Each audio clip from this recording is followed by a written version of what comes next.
Hi, everyone. Welcome to Trends in the Emerging Industrial Hemp Market. Excited to be here today and have a great panel to talk about just everything that's been happening in the last 2 years since hemp was federally legalized and the industry, what we've learned from that time, the hemp economy, how it's going, exciting trends that are coming down the pipe, featuring some great leaders in the industry. So I'm here as your moderator. My name is Dave DiGiacomo. I'm an attorney with Michael Best and Friedrich. We are a national law firm with 250 attorneys and a cannabis practice group focused on providing services to companies and investors in the cannabis industry across all of their needs. Excited to be joined by Judith Schibmer from the general counsel of the parent company, a publicly listed company in the cannabis space. Judith has been practicing law in California for nearly 20 years and has deep experience in regulated industries, including as chief legal officer of Left Coast Ventures, general counsel at Lagunitas Brewing Company, and in-house counsel at Jackson Family Wines. While at Heineken-owned Lagunitas, Judith was integral in bringing to market the first U.S. cannabis product sold under the global brand name, and most recently, she played a large role in guiding Left Coast Ventures through a merger and the largest cannabis SPAC transaction in history, resulting in the parent company. Welcome, Judith. Thank you, David. Yeah, thank you. Also excited to be joined by Patrick Ray. Patrick is the co-founder and CEO of Canopy Boulder, the leading cannabis business accelerator in the cannabis industry.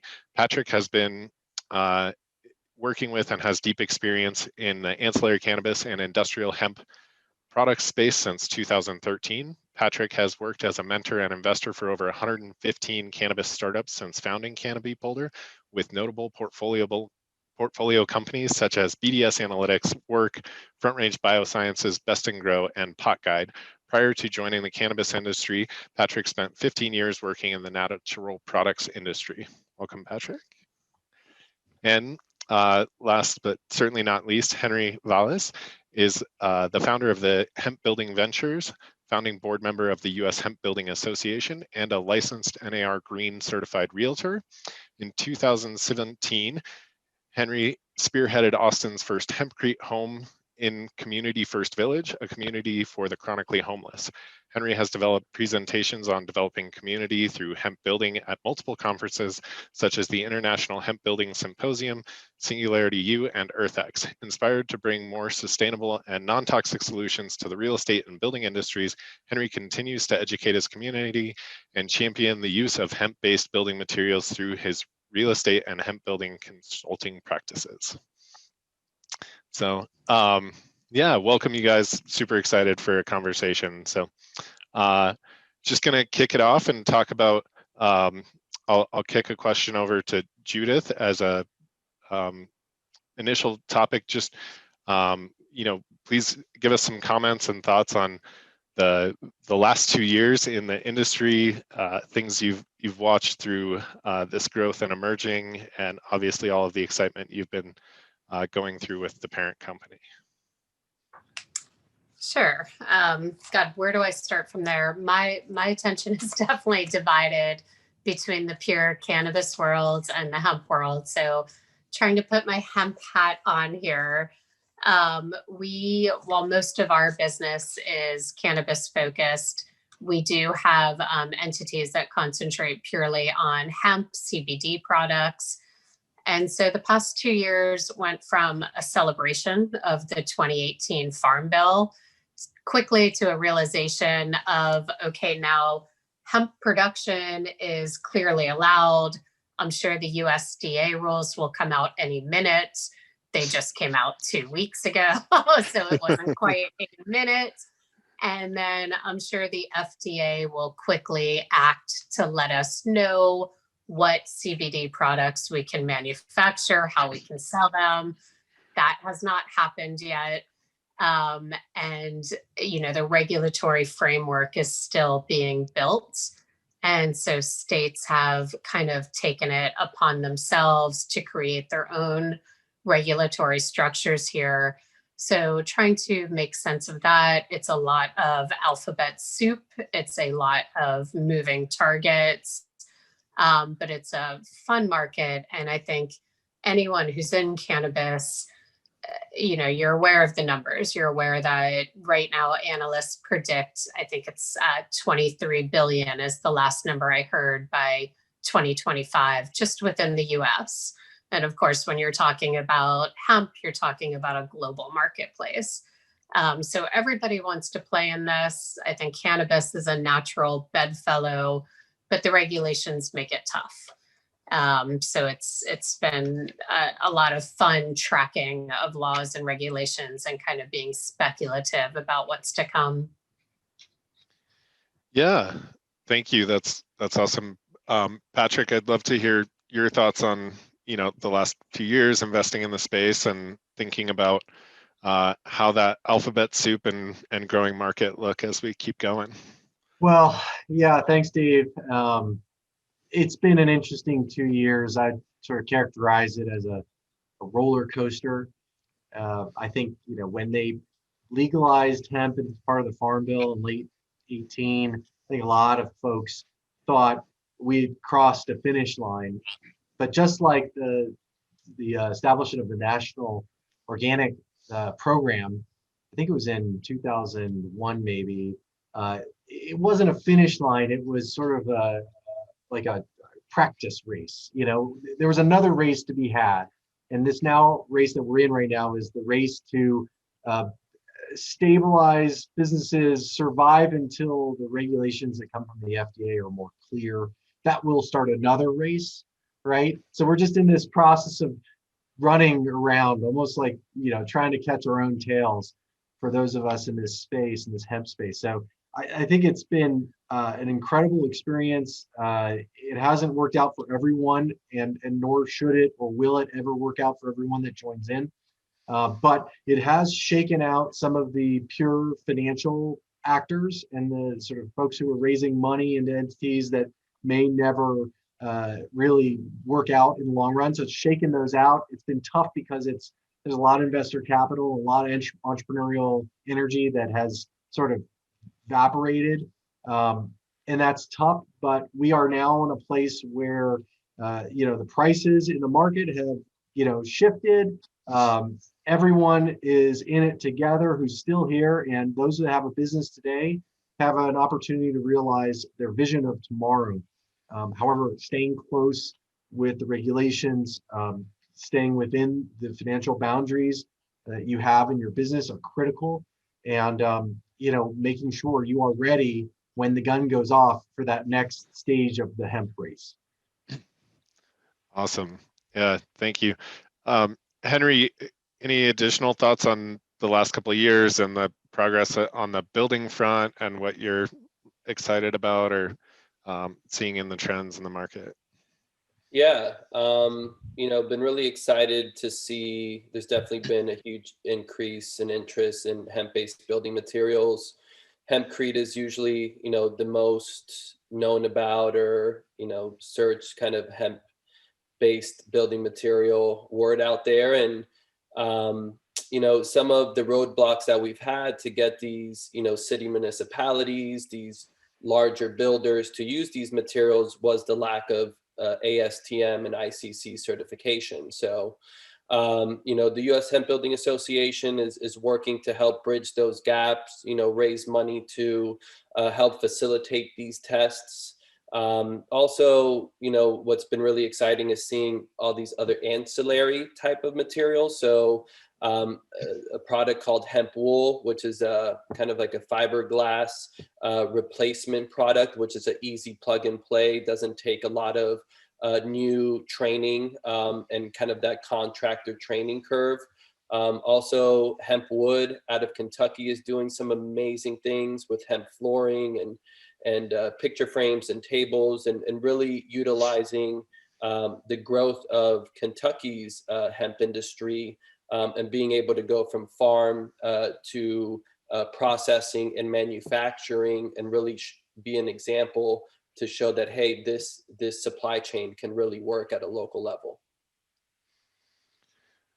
Yeah, that's awesome. I'd love to definitely talk about some of the regulatory issues and some of the alphabet soup that you mentioned, Judith, and obviously, a lot of progress and change, and yet still a lot of hurdles. And so, I think we saw the final rule from the USDA on the 19th. So we're at what, 2 weeks old on that.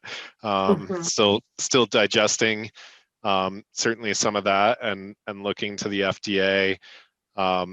Love to hear your thoughts on how that impacts your thinking and the market in general, and what we might think about with that. Yeah, so there is still a lot to digest there, and I would think that all of us on the panel here, coming from different perspectives, might have different reactions to the USDA rule, and if we had a cultivator present, they would have different reactions. Some of the things that have struck me as really interesting are things that I thought would get cleaned up after the public comment periods on the provisional, the temporary rule. And one of those is just about testing and what qualifies as hemp. So what are all of us allowed to use without a cannabis license? And so we all know by now the rule about the 0.3% dry weight threshold. One of the interesting debates that happened around the rule was how sampling is taken and how the THC content is measured. And despite most industry objections, the final rule takes the THC plus the THCA to come up with this total THC limit. And one of the issues is, while being tested, the test itself can increase that number. And so farmers who thought they had a passing crop can suddenly have a failing crop. And then that has a further effect on, there's lots of different hemp seeds varieties out there to choose from. There's a far more limited number of seed varieties where you can guarantee that new passing result. So that's a tough one. And then it trickles down to product manufacturers because suddenly your supply is more constrained, right? And then another issue is, we all cheered in the cannabis world the Farm Bill, because after 80 years of cannabis prohibition in the country, which, you think prohibition, you think alcohol. Alcohol prohibition lasted 13 years, cannabis 80 years. And so 2018 was the first time there was a change to the definition of cannabis in the DEA's Controlled Substances Act. So it took hemp and hemp seeds and took it out of that definition of cannabis. So that's a big deal. Now, as part of this USDA final rule, they've made it a requirement that your product has to be tested at DEA certified laboratories. There's not that many of them around. For those laboratories to exist, they have to be in a state that has cannabis legalization. And we're working on turning the tide on the number of those states, but of course it's still not everywhere. And then plus it pulls the DEA back into our lives when we thought they were finally out of our lives. So that's an interesting point. Yeah, it for sure was one of the things in the final rule. Some of us were hoping to see it move out of the DEA's hands. I think, interesting to see it back there. And as we look toward more facilities, that's going to be a real bottleneck for sure. Patrick, I think Judith laid out some of the great, things that you see on supply chain that are caused by that regulatory issue.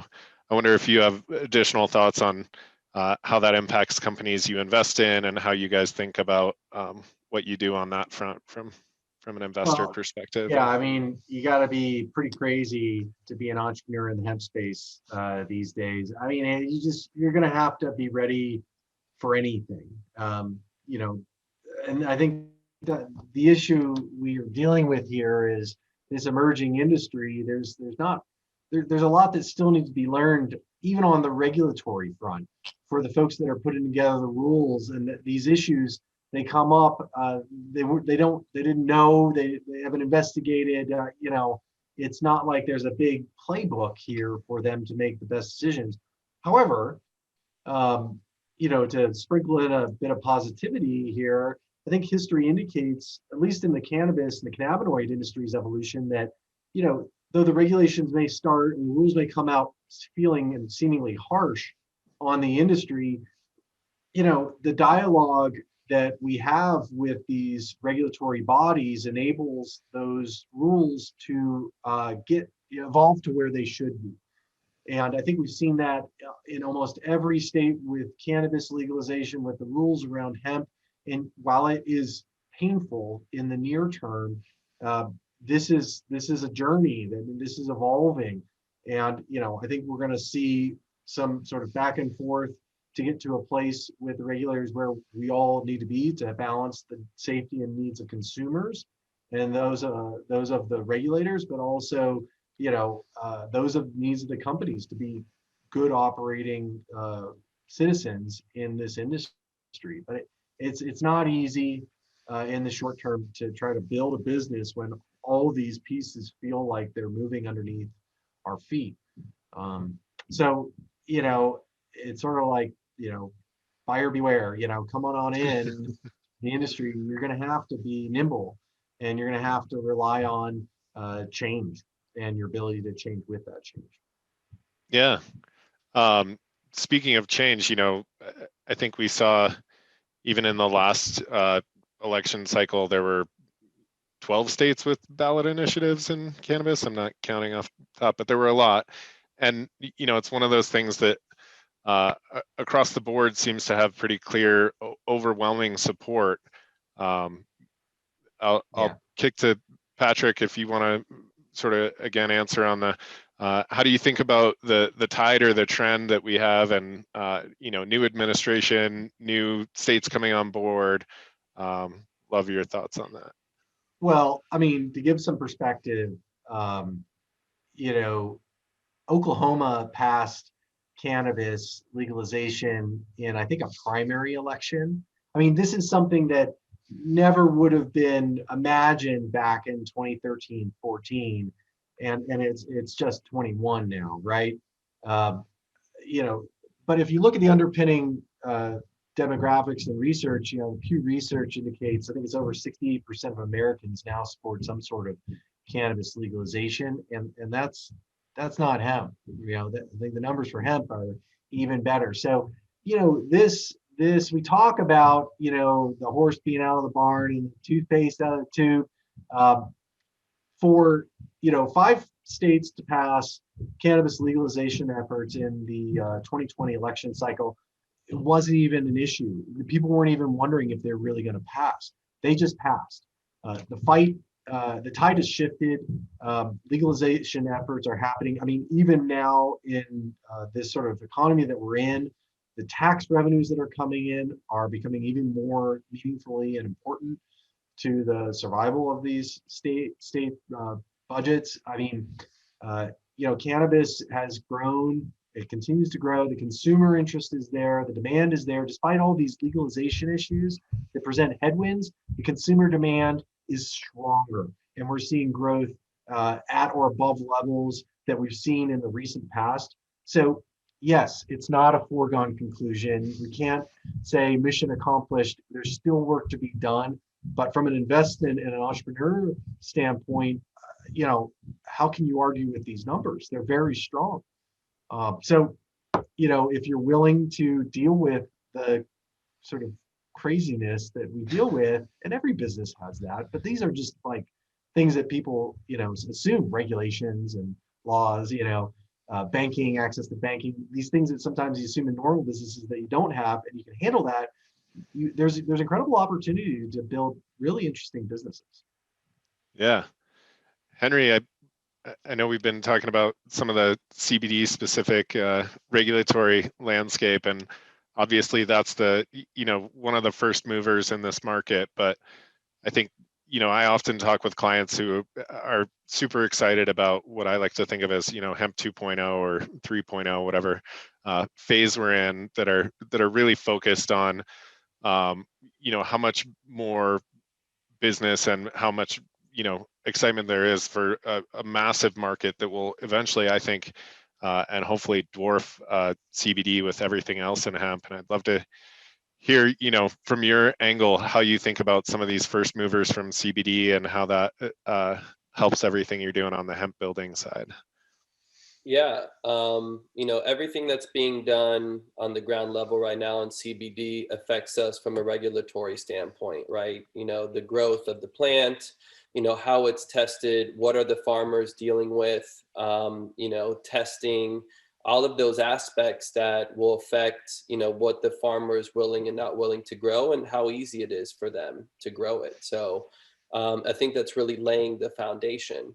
You know, moving forward, you know, when farmers are looking for alternative, you know, methods of income or growth, you know, you start talking about the industrial side of things and, you know, how can that play a part in terms of our supply chain and what type of infrastructure we'll need to be able to support the industrial and fiber aspects of the hemp plant. So, you know, with everything the CBD side is doing is crucial, even if there's, you know, we can encourage farmers to do some sort of dual crops or triple crops where they're able to maximize their profits would be great.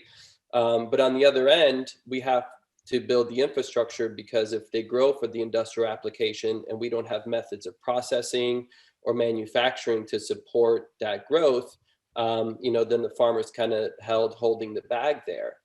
So we really, you know, it's kind of like the chicken, you know, before the egg type of scenario where you have to create this demand and then demand's there, but we don't have the infrastructure to process or manufacture, you know, for certain materials, either that be for building or fabrics or plastics, whatever that might be.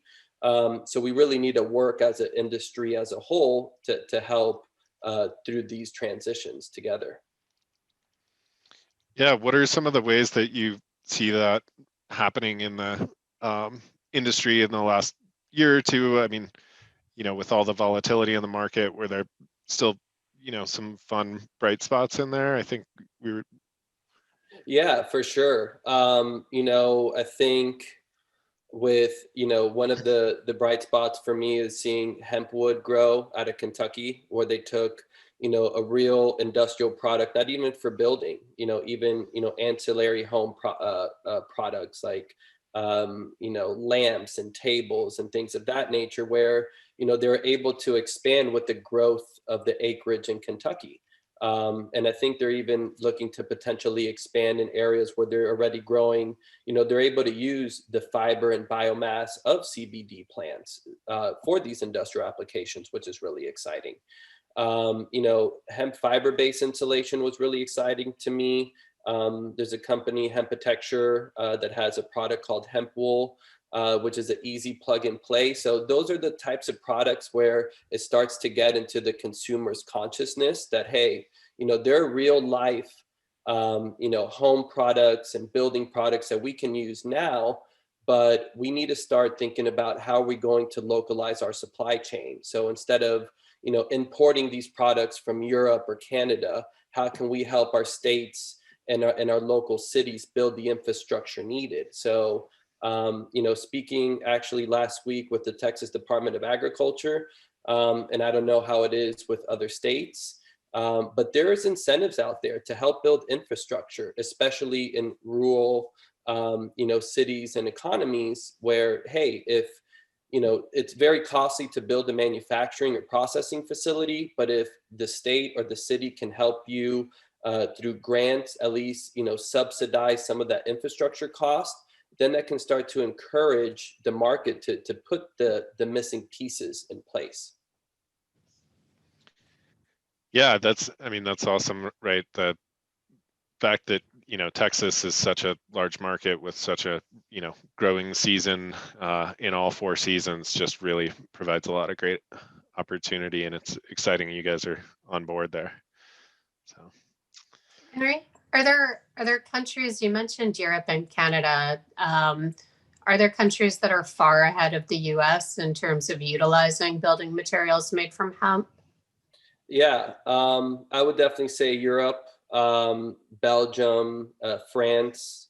France, the renaissance of hemp-based building materials originated out of France in the late 70s as a way to restore their historic buildings using a natural cement or lime-based binder with hemp fibers, where they saw the Portland cement really trapped the moisture and degraded a lot of these structures. So that technology just kind of morphed into its own. And there's huge manufacturing facilities in France and Belgium and the UK where they build hemp blocks that you can easily build like cinder blocks or pre-panelized wall systems and things of that nature. So that when I went out there for the International Hemp Building Symposium, and I visited one of the factories called ISO Hemp out of Belgium, it totally blew my mind away. It told me like, hey, this is really happening. There is huge industrial manufacturing facilities in a market out here. It might not be a huge 10, 15% of their building materials, but it's a nice percentage. And they built a facility big enough because they had the demand for it. So especially when we're moving towards this greener, carbon conscious economy, they're going to be the facilitators and the ones that people go to help curb those things.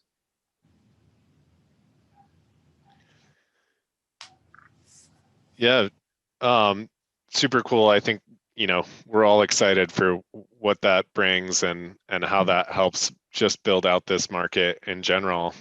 I'm sorry, David and Judith. Okay. A couple other countries was also Canada and Australia is really moving forward quite a bit in the hemp building space. Great. Yeah, I hope just as the states are facing pressures when they see on the cannabis side how much money is still diverted from the illicit market, or how other states who have legalized are realizing revenue and regulatory changes are coming as a reaction to those losses of potential revenue.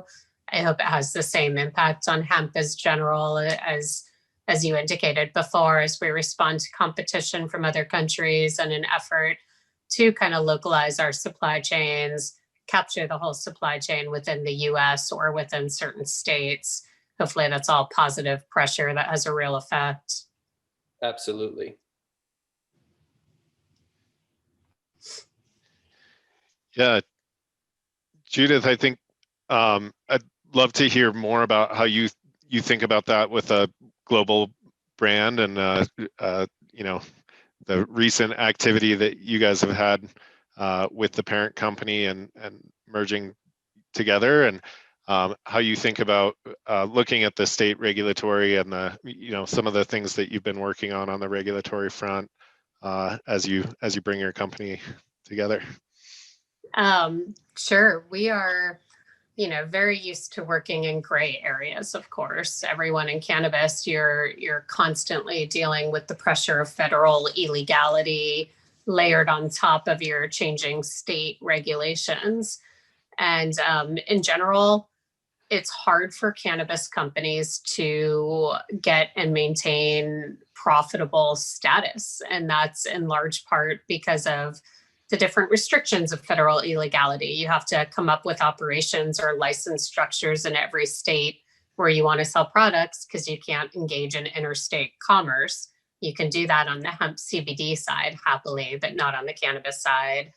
And you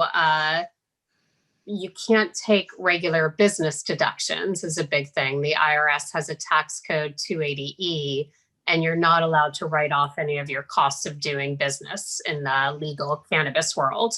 And so you're losing about 80 to 90% of the tax write-offs that every other legal business is entitled to. And then at the same time, the state is layering on heavy taxes and sales taxes and excise taxes. So it's a hard marketplace in which to operate. And then it's a natural extension of your product lines in many cases to have your THC products and to have your CBD products. But it's a natural extension, and it's a choice that makes sense for a lot of your brands, but you have to have a completely separate manufacturing facility. You're in a separate sales channel, separate distribution, separate trucks. You can't sell hemp CBD products within cannabis dispensaries. You can't commingle manufacturing because it's too hard to tell the difference between these products, especially when you start talking about distillate form. They're indistinguishable. So you can't have them in the same place. And then if you are making both of these products under the same entity, how do you get these different tax treatments and structure that?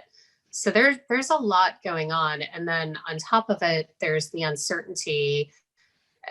As a lawyer, you constantly have marketers walking into your office saying, look, there are 10 CBD drinks or, 10 different brands of dog food snacks, this and that. Why can't I do that? And you have to explain, well, the FDA, we might be able to do it, but here's the risk. The FDA still hasn't approved CBD in food or beverage or pet supplies or dietary supplements. And part of their reasoning there, it's all based on public health, right? Part of that is their approval of pharmaceutical epidiolecs, which goes to treat childhood seizure conditions. So great stuff. But under the regulations, once something is approved as a pharmaceutical ingredient, they can't just approve it for edibles and supplements. So they have to go through full safety studies. But it's taking so long that some states are passing their own laws and issuing guidance under which companies can feel some comfort that the federal government won't come in over the top and pull their products off shelves or go after any business licenses or impose fines. So we've all seen the letters have been public that companies have gotten, right? And usually it has to do with some pretty outrageous health claims. Don't sell a CBD chocolate and tell people it's going to cure cancer. And you would be surprised how many people go to the level of outrageous claims. But you can't just say, okay, don't make health claims and you're safe, because that's not the law yet either. So right now in California, a bill was up for consideration for the past 2 years, AB 228. That recently finally failed. And a new bill has been introduced in its place, AB 45. Yep. And that's been introduced on dual tracks in the state Senate and in the Assembly. And it's close to the bills that I think about 4 or 5 other states have passed so far. And some of what that tries to address is saying, okay, here are the safe parameters where you can put these ingredients into your edible products. But part of what it hasn't really gotten to is that issue that I spoke about with the co-mingling and the manufacturing, the mingling within the sales channel. And then there's certain form factors that are just left out in the cold, probably predominantly any kind of smokable hemp. And so a lot of people started talking about these pure hemp cigarettes as an alternative to smoking and nicotine, and could be a public health good that people can vape or smoke hemp. You're still smoking something, but it's better than nicotine. But under California regulations now, there's no one to regulate that, because the rest of hemp edibles goes under, here we go with the alphabet soup again, the CDPH, the Department of Public Health. But smokable products go under the BCC, the Bureau of Cannabis Control, who can't oversee anything to do with hemp and doesn't want to. Yeah. So lots of confusion abounds still. I think Judith brought up an interesting trend that I think is worth noting. And we can't predict the future of how CBD will become legal and regulated in a way that we all feel comfortable as entrepreneurs and investors. But in the absence of clear federal rules and guidelines, we are seeing states take up action. And one of the trends is a harmonization of regulations around products containing CBD from state to state. And this is not a coincidence. When action can't happen on the federal level, we do see states work together to establish structures in which their constituent companies, or the companies in their states, can grow and be successful. So we're starting to see that happen. But at the same time, we did just, there was a bill just introduced recently. It was sort of reintroduced, bipartisan bill in the House of Representatives that would essentially make it such that CBD containing products, dietary supplement products, pills, could be marketed as dietary supplements. And I think for our industry, that might be the best place for these products to go because of the similarities. It's already plant medicine, herbs and botanicals, right? There are all sorts of rules and laws related to the Dietary Supplement Health and Education Act of 1994. Yeah, you can't say it's going to grow hair on your head and cure your cancer, but there are at least sort of guardrails put on the claims that one can make related to the products, so that investors can have comfort entering into an agreement with a company, and retailers can have comfort that the brands have guidelines on what they can say, what they can't say. And when the laws around dietary supplements were passed in 1994, the result was explosive distribution growth. So growth that was derived from products just finding themselves on new shelves through distribution, and sort of ushered in a period of about 6 years where we were seeing 14, 15, 20% growth year over year over year around dietary supplements. Now, the difference, and something that's worth noting, is that I think it was probably in 99, and I could go back and look this up. In 99, prices had been really high because it was new, dietary supplements, everybody's launching new products and coming into stores, and consumers were interested in trying new things. GNC, which was one of the major players, remains one of the major players in the dietary supplement industry, issued a price adjustment. So they went and said, hey, for all of our products, we're adjusting them down 20%, because they saw in the data that consumers were switching. We've already had that experience in the sort of CBD space. That happened about a year and a half ago. So the first wave of products came in, super premium price, consumers were willing to pay it. Second wave of companies and brands that launched into those sort of natural specialty retail stores were coming in at significant discounts because they could. They were finding cheaper supply. They were pushing on every service provider so they could get that cost of goods down. And they introduced products that were essentially, you couldn't tell a difference when you flipped over the bottle and looked on the back at how much hemp oil or CBD was in it. And consumers switched. So we've already gone through that. And that also happened in the dietary supplement industry.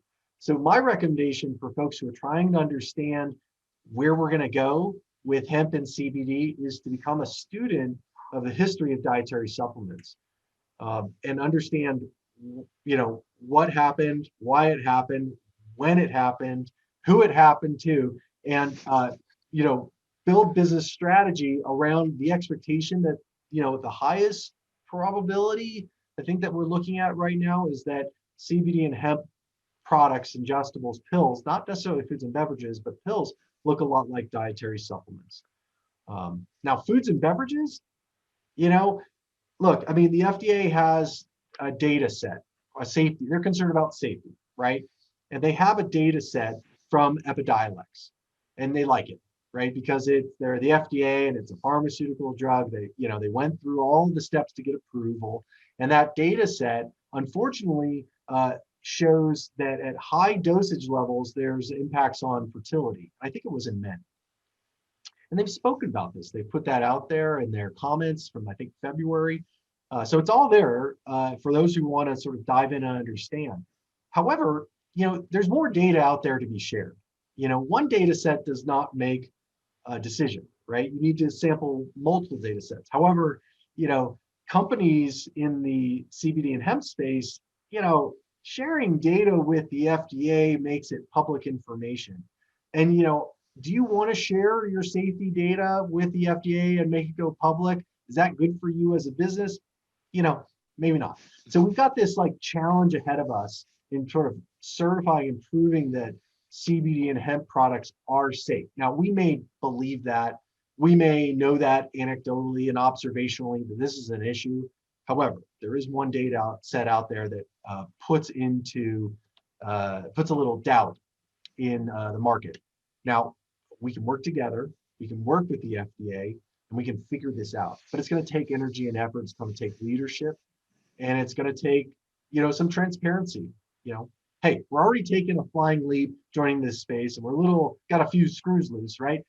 But maybe we can sort of start working with these agencies a little bit more closely, proactively, to help them have the information they need. However, if that high dose level, and there's an issue around cumulative dose at the FDA and in the halls of Congress around CBD, if that is that data does end up being repeatable and consistent, there is concerns about higher dosages. Well, you can die by drinking too much water, right? You can kill yourself if you drink too much water. Anything in excess is probably not a good idea. However, so what we foresee being a potential regulation or rule, probably like a dose level per serving, right? So, like cannabis, probably, not going to be regulator friendly to have that 1,000 milligram THC gummy bear, right? Or the cookie. Maybe we as an industry need to act more responsibly and think the long game here, not what we can sell right now, but what we can build into our future together with these agencies, which guess what? They're not going away. So we're gonna have to learn to work with them. And I implore everyone on in the audience and watching this to figure out a way to be more engaged and proactive with the folks who are regulating this industry. Consumer demand is intense and strong. It will carry us through. We just have to work with these groups to make sure that we have a future together. Well said, Patrick. Extremely well said. Well said. Yeah. And a couple of quick thoughts, riffing on what you were saying. First, the importance of really having this open channel of communication with the regulators.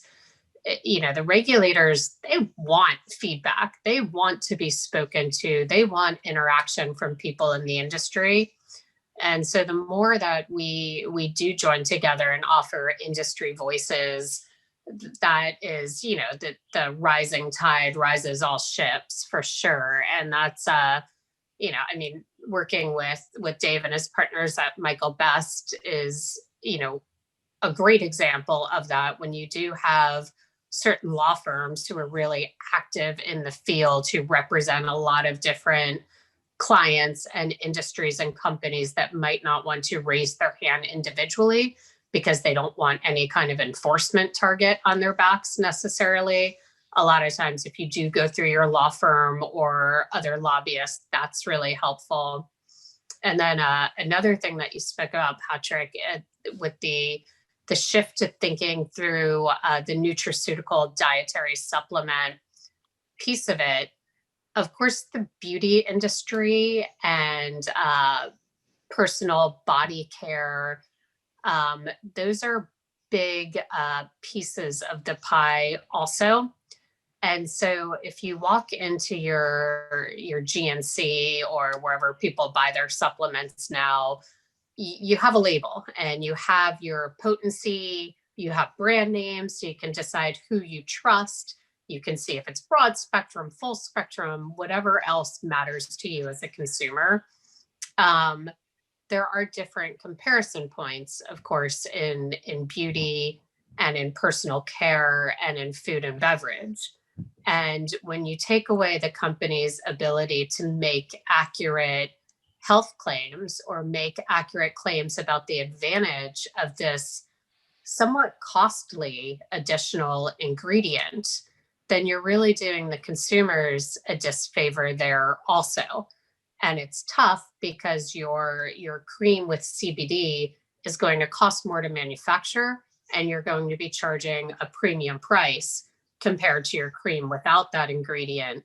Yet your hands are tied in being able to signal to the consumer why it's important, why it makes a better product for them. Yeah, it's not easy. It's not easy at all, and it's hard. But at the same time, we have like $100 billion dietary supplement industry out there that has operated in under this sort of kooky scheme, the Shea from 1994. And it's interesting. There's, you guys are lawyers. There's where there's a will, there's a way. Looking at what claims can be made for foods and beverages that are enhanced with nutritional ingredients, what claims can be made with dietary supplements, and what products and what claims can be made on personal care products. And there was a beauty from within trend in the I think the late 90s, early 2000s. Dr. Perricone was a big leader in this space, and we found that companies were starting to merchandise personal care products and dietary supplement products next to each other because they could make different claims on them. And it was sort of a way around the limitations they could say about dietary supplements, what they could put on personal care products. So again, if you're a student of the marketing of, better for you products, personal care, natural personal care, dietary supplements, functional foods, there's strategies and tactics in that sort of industry's evolution that we can bring to this space. And I think it actually, thinking it through, it does present some advantage to companies that exist in that industry already. So if you're, launching a CBD brand and you're a consumer products executive or pro from Coca-Cola or Pepsi or whatever, understanding how these industries have thrived underneath a very odd claims structure and status and regulatory framework, you can find some new things that might work in this space as well. Yeah, I want to circle back. We're getting close to time, but Henry, I'd love your thoughts on obviously working in the advocacy and the building association, listening to your two colleagues here talk about things in the CBD industry and working with regulators. And I wonder if there's insights you guys could share across working with regulators on hemp in the building side and thoughts there. Yeah, it's something that's just beginning. One of the things that we're really wanting to do as an industry is work with the US GBC and the LEED certification. So, as we are a little bit, might be a little bit more costly of a product right now, we might incentivize builders and other developers to use the products if they can get the LEED certification points for it. So that's something that we would really want to work with regulators. ASTM, the more hemp-based products that have been ASTM tested for the consumers, the better, to give that assurance and insurability of the product. And ICC, the International Construction Code, all of these certification and organizations, really play an important part to encouraging, at least on the building side of things, the facilitators of the market to use these materials. So, and also, Patrick was really, focusing on data. I think that's a huge aspect for us as well. For me, I really want to start doing, side-by-side comparisons on homes, maybe a hempcrete home or a hemp fiber insulation-based home compared to your conventional building materials, and begin to build the data set to show like, hey, these are the performance of the homes. This is why, hey, maybe right now, given, the lack of the local supply chain, you might be paying a little bit more, but where are you saving the money in terms of energy efficiency, air quality, and sustainability? The market might be willing to do that. If you're talking from a residential perspective, maybe an extra 5-10% on a 30-year mortgage isn't that costly. So the market is willing to take on that little bit of additional cost. From a commercial perspective, where they're constructing these structures for 20-30 years, maybe that additional cost, they'll be able to get back in some sort of, environmental certification points, and, it'll be an attraction for the market to come to these structures. So, I think,